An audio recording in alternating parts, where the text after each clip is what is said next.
bem-vindos a mais uma videoaula da disciplina de Matemática Discreta. Meu nome é Sérgio e nessa aula a gente vai falar um pouco sobre operações sobre conjuntos. Na primeira unidade a gente já viu alguns conceitos básicos sobre conjuntos, incluindo as relações como pertinência e continência. Mas aqui a gente vai ver com mais detalhes algumas outras operações, e também as suas propriedades. Veremos ferramentas como diagrama de Venn, e vamos finalizar essa aula com uma síntese que mostra a relação entre a lógica e a álgebra de conjuntos. Então podemos considerar dois tipos de operações, as não reversíveis, ou seja, a partir do resultado não tem como retornar ao conjunto inicial, aos conjuntos iniciais. E as reversíveis, onde é possível chegar a esses conjuntos. As não reversíveis, temos aqui a união, intersecção, Irreversíveis inclui operações como complemento, conjunto das partes, produto cartesiano e união disjunta. Aqui a gente mostra uma relação entre as operações sobre conjuntos e os conectivos lógicos. O professor Menezes, do livro Matemática Discreta para Computação e Informática, ele foi muito feliz na organização dos capítulos do livro, por isso que eu tenho utilizado também este livro e utilizei essa sequência para montar essa nossa disciplina. Então, no livro dele, vocês viram que a gente começou, nessa sequência, a gente começou com alguns conceitos de conjuntos, os mais básicos, o mínimo possível, e depois a gente apresentou já a lógica. E isso vai permitir agora a gente voltar e utilizar alguns conceitos que aprendemos naquelas aulas de noções de lógica, também para aprender melhor sobre algumas operações e propriedades sobre conjuntos. Então vamos poder usar esses conceitos que vimos na unidade 2. Observe aqui, nesses quadros, as relações entre o conceito da lógica e a teoria de conjuntos. Por exemplo, vamos ver que a negação tem uma relação direta com o conceito de complemento, a disjunção com o conceito de união, a conjunção com o conceito de intersecção, e das relações lógicas, a gente tinha a implicação, que tem uma relação da continência, que a gente já viu na primeira unidade, e a equivalência com o conceito de igualdade entre dois conjuntos. Dado essa relação entre a lógica e a teoria de conjuntos, muitas propriedades que são válidas para os conectivos lógicos, para fórmulas lógicas, também são válidas na teoria dos conjuntos, bastando para isso substituir cada conectivo pela correspondente operação sobre conjuntos.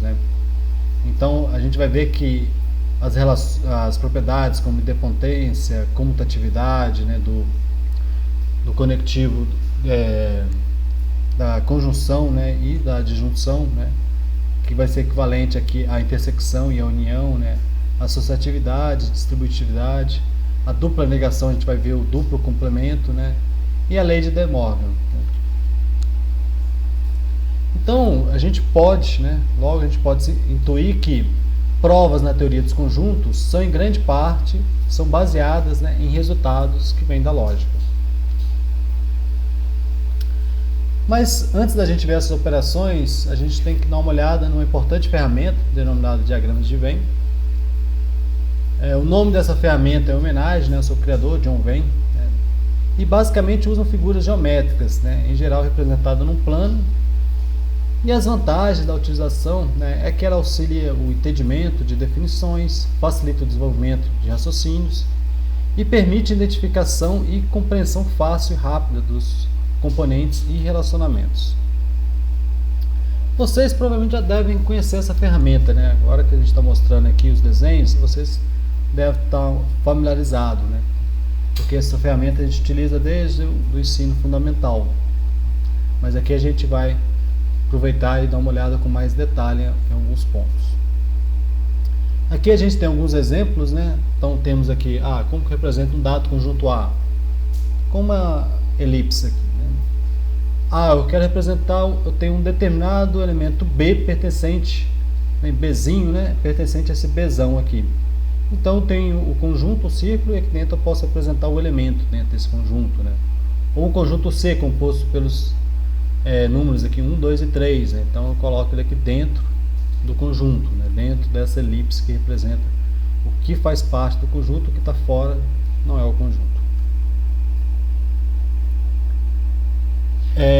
Aqui ficou um pouquinho formatado, a formatação ficou um pouquinho ruim aqui, né? Mas aqui destaca algumas relações, né, entre conjuntos, né? A gente já viu, né, na unidade 1 relações, por exemplo, com continência, né? Então tem aqui o conjunto formado pelos valores A e B, né, está contido, né, em outro conjunto formado pelos valores A, B e C, né? Então como que a gente representa isso? A gente representa uma elipse aqui, né, do conjunto, um dado conjunto, né? E aqui eu posso representar esse conjunto menor, né, o conjunto que tem o A e B. E aqui eu tenho o conjunto C. Então aqui eu estou representando claramente que eu tenho dois conjuntos, né? E o conjunto formado pelo A e B está contido nesse conjunto maior. Então quando a gente representa que um conjunto está contido em outro, né? Então a gente pode aqui colocar agora o nome desse conjunto, né? Dizendo, o conjunto A está contido no conjunto B, então ele está dentro do conjunto B. Para um dado conjunto universo, né, U, né, um conjunto C contido em U é representado aqui dessa maneira. Então, no caso do conjunto universo, a gente destaca ele de forma diferente, né? Então, se usa um retângulo, né? E aqui a cor está sombreado aqui, achurado, né, com uma cor para destacar mais esse conjunto, né?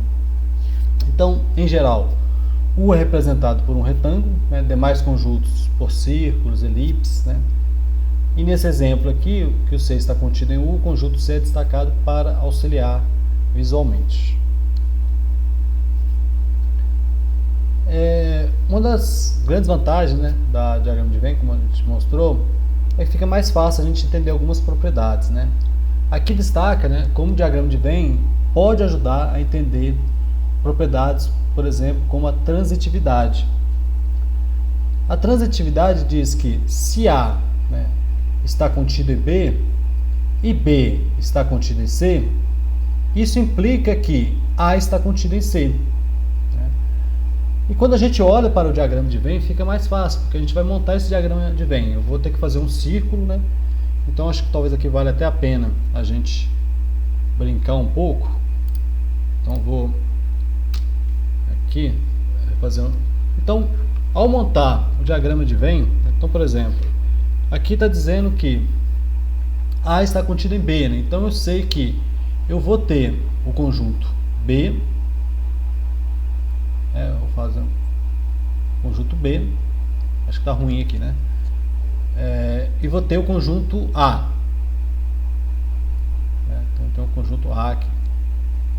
Então eu estou representando que A está contido em B, né?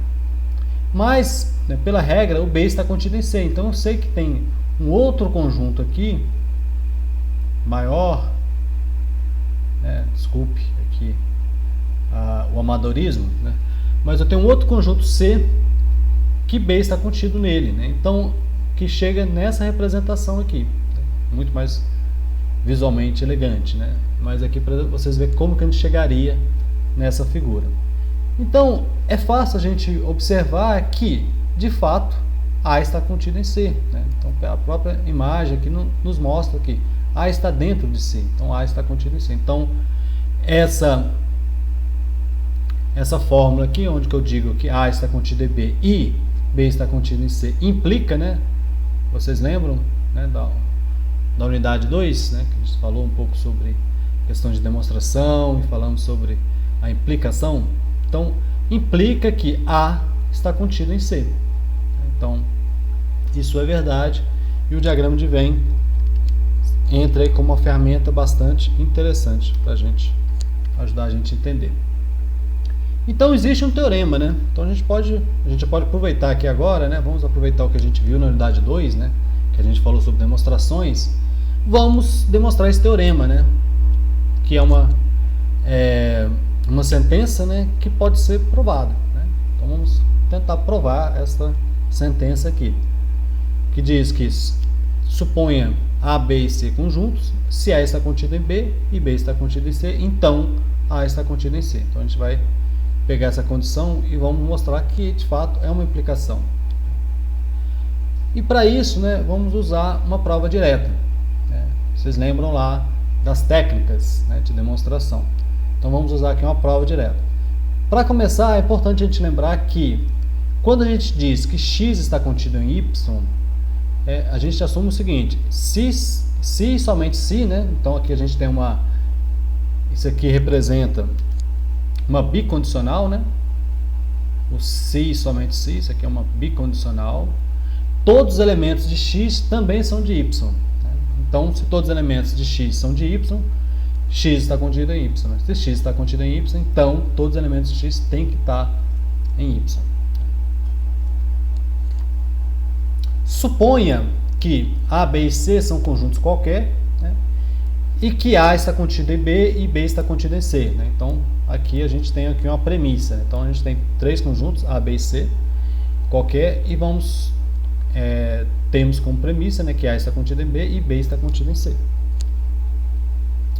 Então, agora a gente pode supor, né, um elemento A, um elemento Azinho aqui, pertencente a esse conjunto, né, vou chamar de Azão aqui para poder diferenciar as letras minúsculas e maiúsculas aqui.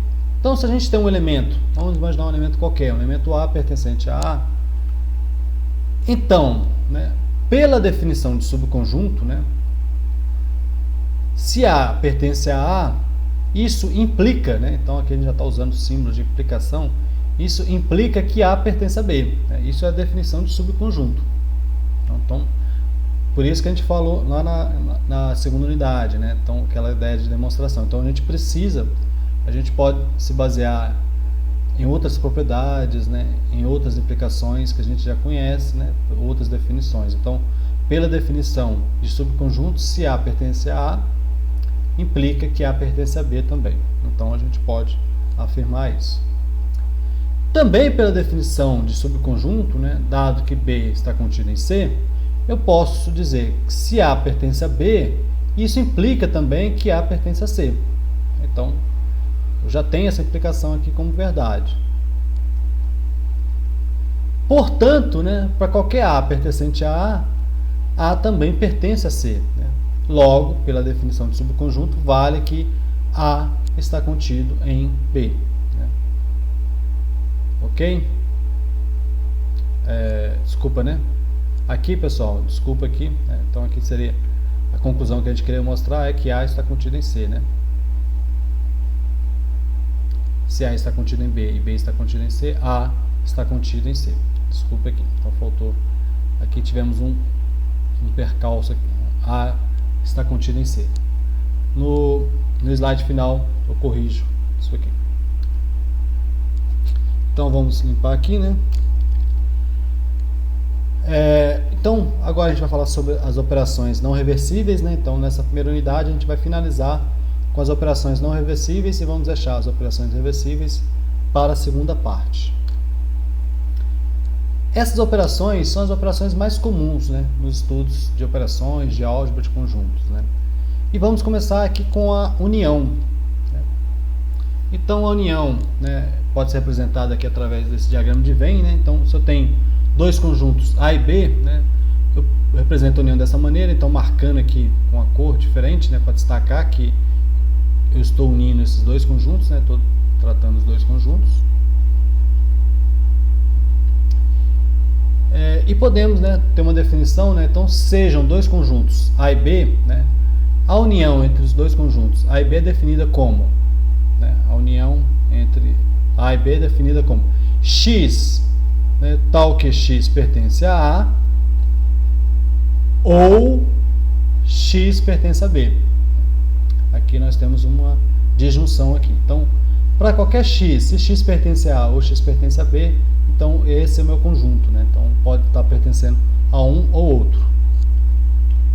Então a gente observa aqui, né, o relacionamento com a lógica, né? Então a união corresponde à disjunção, né? E também destacamos aqui que o símbolo da união ele faz lembrar o símbolo da disjunção, né? Observaram? Ok. Opa, apaguei aqui. Veremos aqui alguns exemplos, né? Suponha aqui alguns conjuntos, então podemos agora mostrar as uniões. Então eu tenho um conjunto de dígitos aqui, de 0 a 9, de vogais, e tem os pares aqui de 0, 2 ao infinito aí, né? Então a união de dígitos e vogais vai envolver todos os dígitos e todas as vogais, né? A união de dígitos e pares vai envolver todos os dígitos de 0 até 9, né? E depois, né, eu tenho aqui os pares, né? Então só vai entrar aqui o 10, o 12, o 14, o 16, né? Lembrando que não existe repetição, né, em conjuntos, né? Então, nos pares eu tenho 2, né? E nos dígitos também eu tenho 2, só que vai aparecer um único 2 aqui. Não vai aparecer mais de um 2, né, nesse conjunto, né? Graficamente, agora tem uma representação aqui gráfica, né? Então, aqui eu tenho a união de dígitos e vogais, né? São dois conjuntos diferentes, né? Então, agora aqui está destacando em cores aqui para mostrar que a união, né, combina esses dois elementos.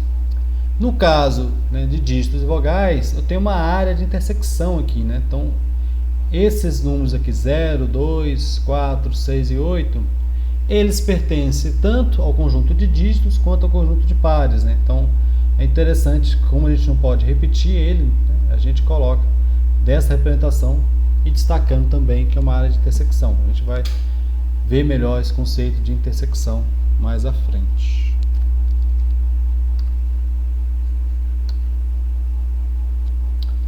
Agora podemos ver algumas propriedades da união, né? Começando com o elemento neutro da união. Aí vocês lembram do elemento neutro, né? Por exemplo, o elemento neutro da soma é o 0, né? Então 4 mais 0 é 4. Então quando você soma qualquer número natural a 0, você tem aquele número natural. O elemento neutro da multiplicação já não é o 0, né? Porque 4 vezes 0 é 0. Então o elemento neutro da multiplicação é 1. Você pode pegar qualquer número natural, multiplicar por 1, você vai ter como resultado mesmo o número natural. No caso da união, né, o elemento neutro da união é o conjunto vazio. Não? Então, a união conjunto vazio é igual ao conjunto vazio união de A, né? Então a gente pode a ordem não importa, e também é igual a A, né? Então aqui está destacando que a união de A com conjunto vazio é o próprio A, né? É o próprio A. Uma outra característica é chamada de idempotência, né? Uma palavra até difícil de falar. Essa é a propriedade de poder ser aplicado mais do que uma vez sem que o resultado se altere. Nesse caso, a união de A com A retorna o próprio A. Então, quando você pega o A e une com ele, você tem ele como saída. Por exemplo, a multiplicação ela não é idempotente, né? Se você pega lá 5 vezes 5, né, vai dar 25, dá o mesmo valor. Agora vamos ver aqui a comutatividade, né? Então a união também é comutativa, pois a ordem dos operandos não altera o resultado final. Então você tem aqui que A união com B é a mesma coisa que B união com A. Então a ordem não altera. E por fim, né, a união também é associativa, ou seja, não importa a ordem dos parênteses, né? Os parênteses não são obrigatórios, porque tanto faz fazer A união primeiro com B união com C, ou seja, fazer a primeira união de B com C e depois fazer a união com A, ou fazer a união de A com B e depois fazer a união com C. Então, a união, né, como a multiplicação, a soma, né, também é associativa, né? Vocês lembram que, por exemplo, no caso da soma, né, da aritmética, né? Então, se eu pego 2 mais 3, né? 2 mais 3 é 5, né, pessoal? Não sei nem fazer a conta mais, né? 2 mais 3, 5, mais 5, né, é 10. Ou se a gente pegasse 2, né, mais 3 mais 5 é 8, que também vai dar 10, né? Então, não importa a ordem, eu posso colocar os parênteses entre 2 mais 3, ou poderia ter colocado o parênteses entre 2 mais 3 mais 5. E isso também vale para a união. Aqui podemos representar visualmente, né, essa propriedade de associatividade, né? Então, observe o que a gente está querendo olhar aqui. Olha. Que A união com B, união com C, é igual a união com B, união com C. Então, vamos olhar aqui. Então, B união com C está aqui, né? Então, essa figura representa a união de B união com C. Então, o que falta aqui? Fazer a união com A, né? Então, se eu faço a união com A, o que eu tenho? Eu tenho isso. Né? Porque só falta, né, para fechar essa parte aqui, né? Para a gente fazer a união com B, união com C. Por outro lado, né, quando eu tenho isso aqui, olha, A união com B, união com C, eu tenho essa situação, eu preciso agora fazer a união com C, né? Então, fazer a união com C é o quê? Marcar essa outra parte aqui. Então, eu tenho aqui a união com C. Então, independentemente, eu chego ao mesmo resultado aqui final, né? Esse mesmo resultado aqui.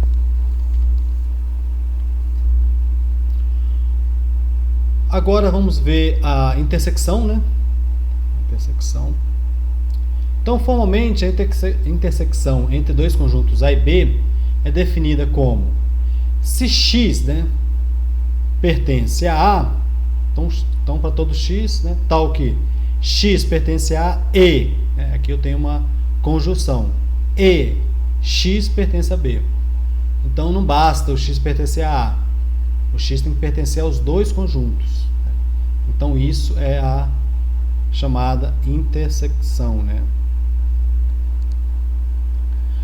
Observe, né, que a intersecção corresponde à conjunção, né? Está aqui, né? A conjunção aqui, ó. Corresponde à conjunção. E também, né, o símbolo da intersecção lembra o símbolo da conjunção.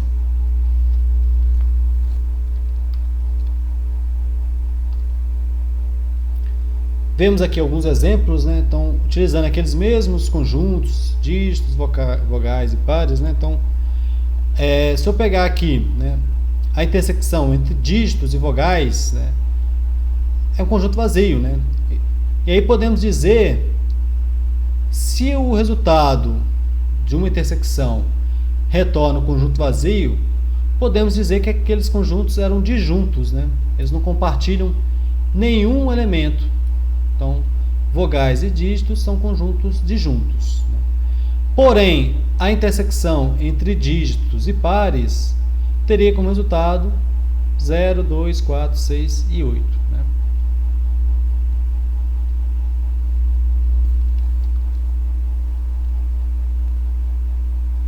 Aqui é a representação visual, né? Então, observe que aqui não foi marcado, não foi achurado nada, né? Está em branco, né? Mostrando que é vazio, né? A intersecção entre esses dois. E aqui, né, a gente destaca, né, então, a parte aqui da intersecção, né, que eu até já tinha adiantado para vocês alguns slides anteriormente. Né? Então, os valores 0, 2, 4, 6 e 8 faz parte da intersecção, né, entre esses dois elementos. E vamos agora também ver as propriedades da intersecção. Né? Enquanto o elemento neutro da união era o conjunto vazio, né, agora, para a intersecção, o conjunto neutro é o conjunto universo. A intersecção entre A, né, e o conjunto universo é o próprio A. Né? Então, por isso que ele é um elemento neutro. Né? Então, visualmente aqui, né, a gente pode brincar aqui. Então, eu tenho aqui o conjunto universo, formado por um retângulo. Né? E eu tenho aqui um conjunto A, aqui dentro. Conjunto A. Conjunto A aqui. Então, o que seria a intersecção, né, entre esses caras? Né? A intersecção entre o universo, né, com o A. São os elementos, né, que, né, vamos voltar lá na definição, x pertence a A e x pertence a B. Né? Então, eu tenho aqui o conjunto, né, então o conjunto universo, o conjunto A está dentro do conjunto universo, Então, o que pode ser a intersecção? É exatamente o próprio A, que é a intersecção. Então, o que está fora do A, né, só pertence ao universo, não pertence ao conjunto A. Então, o que pertence ao conjunto A e ao universo ao mesmo tempo é esse elemento. Ok? Então, vamos seguir aqui, né? Então, a idempotência também vale, né, para a intersecção. Então, A intersecção com A é o próprio A, porque todos os elementos que pertencem a A pertencem a A. Então, é óbvio, né? A comutatividade também vale, né? Então, eu posso fazer A intersecção com B ou B intersecção com A, o resultado é o mesmo, né? E a associatividade também é válida para a intersecção. Aqui está mostrando, pelo diagrama de Venn, uma outra propriedade que também é interessante, né? Que é a distributividade. Então, o que a distributividade aqui diz, né?